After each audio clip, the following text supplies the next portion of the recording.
No, because somebody commented on my video talking about grapefruits are actually sweet and said this is grapefruit propaganda. And I don't agree. I still stand on what I said. But you know what I think is propaganda? When people be badmind and curry and they talk about, oh, if you numb too much curry, it'll go stain up your stomach, it go stain up your insides.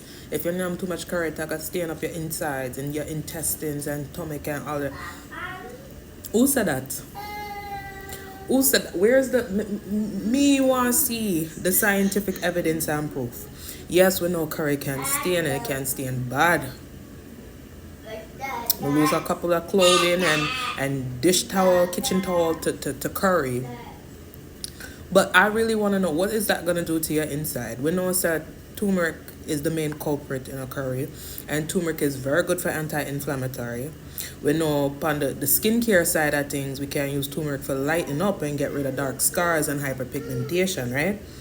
And I also know that too much of one thing is not good, but me want to know who I go around and tell people, oh, if you numb too much curry, I got stain up your inside. Look how it's stain up this. You know, think say I got stain up your inside. Like for me, yes, me name a lot of curry. You know, I don't think I do it like a lot, but me name enough curry. But I'm like, is that the worst thing? Is it going to impact my health and in what way? Badly?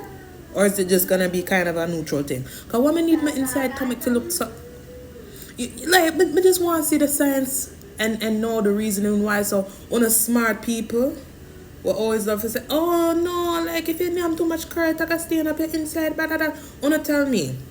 Cause for me just feel like people are bad mind curry cause them eat some bad curry and it run them belly and them go on with that. That's what me feel. But you know, wanna make me know.